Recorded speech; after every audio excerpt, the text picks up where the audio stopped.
प्यारे मसीह विश्वासियों, जय यीशु की।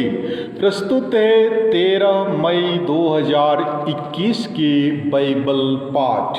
पहला पाठ प्रेरित चरित्र अध्याय 18 पद संख्याएं 1 से 8 तक से लिया गया है।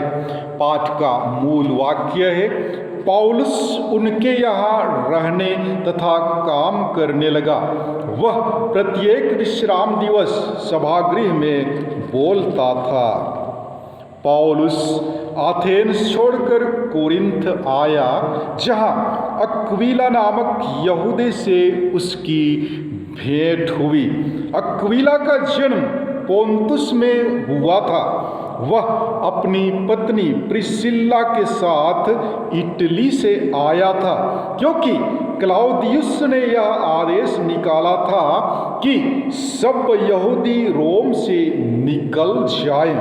पौलुस उनसे मिलने गया और उनके यहाँ रहने तथा काम करने लगा, क्योंकि वह एक ही व्यवसाय करता था। वे तंबू बनाने वाले थे। पौलुस प्रत्येक विश्राम दिवस को सभागृह में बोलता और यहूदियों तथा यूनानियों को समझाने का प्रयत्न करता था। जब सीलस और तीमुथी मकेदुनिया से पहुँचे तो पौलुस वचन के प्रचार के लिए अपना पूरा समय देने लगा और यहूदियों को इसका प्रमाण देता रहा कि यीशु ही मसीह है। किंतु जब वे लोग पौलुस का विरोध और अपमान करने लगे तो उसने अपने वस्त्र फाड़कर उनसे यह कहा, तुम्हारा रक्त तुम्हारे सिर पड़े। मेरा अंतःकरण शुद्ध है। मैं अब से गैर यहूदियों के पास जाऊंगा।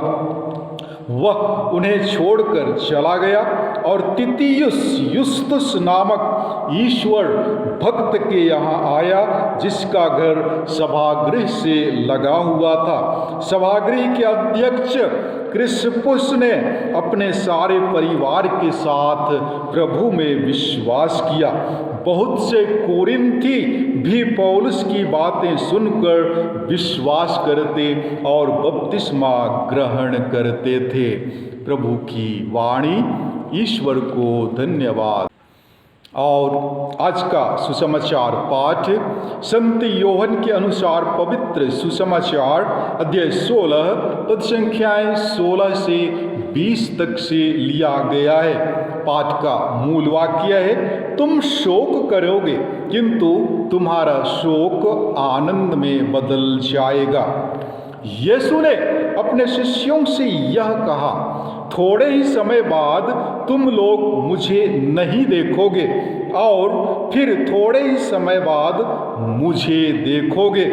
इस पर उनके कुछ शिष्य आपस में यह कहने लगे, वह हमसे यह क्या कहते हैं, थोड़े ही समय बाद तुम मुझे नहीं देखोगे और फिर थोड़े ही समय बाद तुम मुझे देखोगे। और क्योंकि मैं पिता के पास जा रहा हूँ, इसलिए उन्होंने कहा, वह जो थोड़ा समय कहते हैं इसका अर्थ क्या है? हम उनकी बात नहीं समझ पा रहे हैं।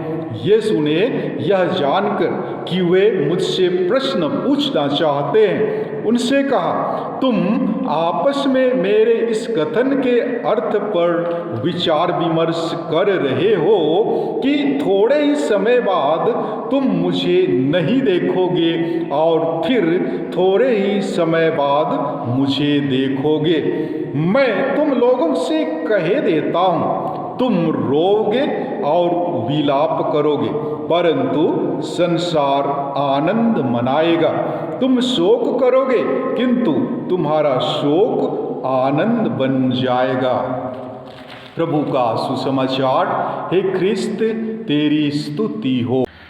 प्यारे भाइयों बहनों, आज के पहले पाठ में हम कोरिन्थ की कलीसिया की स्थापना के बारे में सुनते हैं। जी हाँ, परिषद में अपने प्रवचन के बाद पौलुस एथेंस छोड़कर अखैया की राजधानी कोरिन्थ आता है और 1.5 वर्षों तक वहाँ वचन का प्रचार करता है।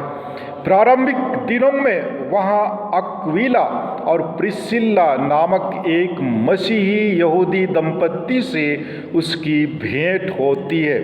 अक्विला, जो एशिया माइनर की पोंतुस का मूल निवासी था, रोम में अपनी पत्नी के साथ बस गया था, किंतु 49 ईस्वी में सम्राट क्लौदियुस द्वारा रोम से यहूदियों के निष्कासन की राजाज्ञा जारी करने के कारण वे कोरिन्थ आए हुए थे। इसलिए पौलुस उनके यहाँ रहकर सप्ताह के दिनों में उनके साथ काम करता था और प्रत्येक विश्राम के दिन सभागृह में यहूदियों और गैर यहूदियों के बीच वचन का प्रचार करता था।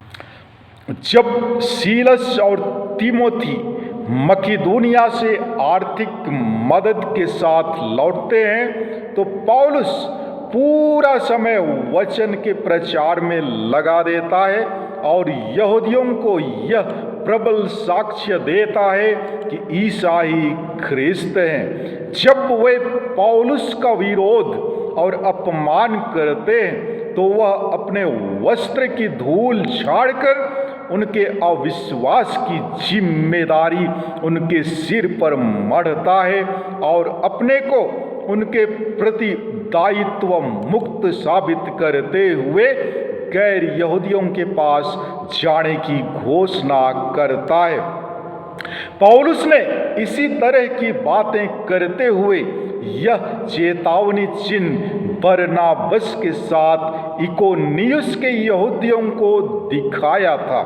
तब वह उन्हें छोड़कर तितियुस युस्तुस नामक ईश्वर भक्त के पास आता है, जिसका घर सभागृह के एकदम निकट था।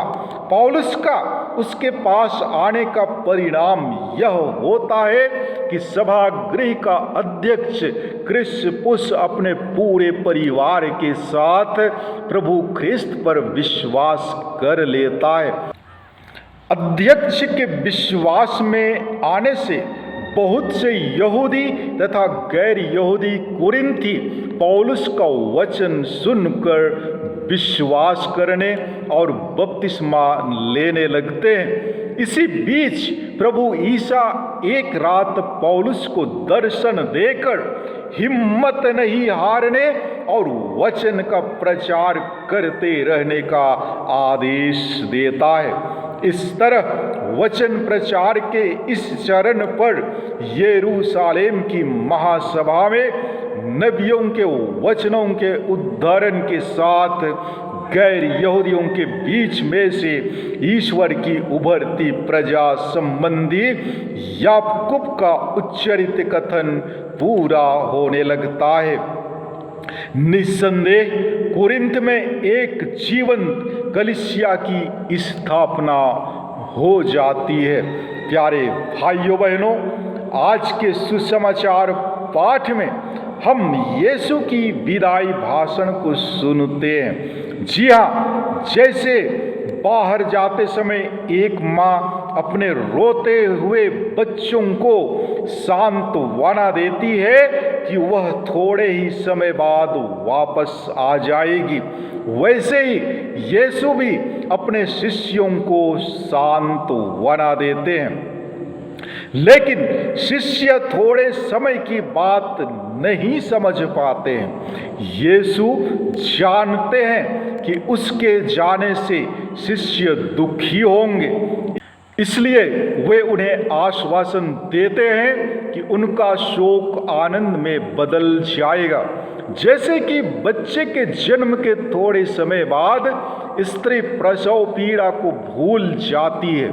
जी हाँ प्यारे भाइयों बहनों, कहा जाता है कि जब परिवार में बच्चे का जन्म होता है तो बच्चा जोर जोर से रोता है और परिवार के सदस्य, रिश्तेदार एवं अन्य लोग बच्चे के नाम पर आनंद एवं खुशियां मनाते हैं। वही बच्चा जवान होकर वृद्धावस्था में आता है एवं उनकी मृत्यु हो जाती है तो परिवार के सदस्य, रिश्तेदार एवं अन्य लोग दुखित होते हैं। अधिक से अधिक लोग उस व्यक्ति की मृत्यु पर शोक मनाते हैं जब वह व्यक्ति दुनिया के लिए कुछ कर गया है, और बहुत से लोग उनके नाम पर शोक मनाते हैं क्योंकि उनका नेता, सलाहकार, समाज सेवा या अन्य काम जो समाज की उन्नति के लिए किया हो उनसे हमेशा के लिए विदा हो गया।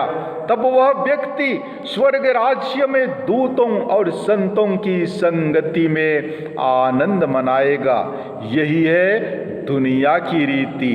हमें भी इस संसार में रहकर यीशु ख्रिस्त के वचनों को फैलाने के लिए कठिन समस्याओं का सामना करना होगा या कई कारणों से दुख सहने होंगे। यद्यपि हम विचलित या हिम्मत नहीं हारते हैं तो यही हमारा दुख एवं कठिनाई आनंद में बदल जाएगा। प्यारे भाइयों बहनों, एक बार की बात है, एक शहरी देश प्रेमी गांवों में बसे कंगाल लोगों की स्थिति देखने गया। उसे बहुत तरस आया क्योंकि गांव के अधिकतर लोग अनपढ़, गरीब और बीमारों से पीड़ित थे। धनी लोगों के शोषण, जात पात, ऊंच नीच की चक्की में पीसे जा रहे थे। शहरी आगंतुक व्यक्ति ने मन में गांव के उद्धार के लिए काम करने का निश्चय कर लिया। वह रोज उस गांव के लोगों से मिलने जाने लगा। उसे हर दिन अपने गांव में देखकर लोगों के मन में तरह तरह की शंकाएं उत्पन्न हुई। धनियों ने सोचा कि यह हमारे धन के लालच में यहाँ घूमता है। अनपढ़ लोगों ने कहा कि यह हमारा उपहास करता है। जात पात में विश्वास रखने वाले सोचने लगे कि यह हमारे गांव को अशुद्ध करने आया है। इसी तरह के विभिन्न विचारों से गांव वाले दुखी हो गए, लेकिन उस अजनबी ने अपना काम जारी रखा। अंत में गांव वालों को मालूम हो गया कि उनमें अनेक बुराइयां एवं कमजोरियां हैं जिनसे यह व्यक्ति उबारना चाहता है। सभी उससे खुश हो गए तथा आपस में मिलजुल कर प्रेम और भाईचारे के वातावरण में आगे बढ़ने लगे। आज के सुसमाचार में भी कुछ इसी प्रकार की घटना की चर्चा है। प्रभु यीशु कहते हैं कि मैं आप लोगों की बहुत सारी कमजोरियां दूर करने आया हूं ताकि आप लोगों के जीवन में खुशी और शांति विराजे। लेकिन यह बात लोगों की समझ में नहीं आई। वे आपस में कानाफूसी करने लगे। इसीलिए प्रभु यीशु फिर से कहते हैं, थोड़े समय बाद तुम लोग मुझे नहीं देखोगे। तात्पर्य यह है कि यीशु की मृत्यु के बाद लोग उन्हें थोड़े समय के लिए नहीं देखेंगे, किंतु जी उठने पर पुनः देखेंगे। इसी प्रकार स्वर्ग चले जाने के बाद लोग यीशु को नहीं देखेंगे, किंतु अंतिम दिन फिर से उन्हें देखेंगे। इसीलिए यह देखने और नहीं देखने का समय बहुत ही कठिन समय है। धीरज रखने का समय है। प्रार्थना और कार्य में व्यस्त रहकर आशा और इंतजार करने का समय है। यीशु अवश्य आवेंगे और हमें खुशी एवं शांति से भर देंगे। हम प्रार्थना करें कि शांति का राजा प्रभु यीशु ख्रिस्त संपूर्ण मानव जाति के बीच मेल मिलाप, शांति, एकता, भाईचारा एवं सद्भावना रूपी बीज बोए, ताकि सभी लोग ईश्वरीय प्रेम में बंध कर जीवन यापन करें। आमीन। प्यारे दोस्तों, यदि आप मेरे चैनल में नए हैं तो कृपया मेरा चैनल सब्सक्राइब करें, लाइक करें, कमेंट करें और अपने दोस्तों एवं रिश्तेदारों में साझा जरूर करें, ताकि अधिक से अधिक लोग प्रभु के वचन को सुन सकें। धन्यवाद।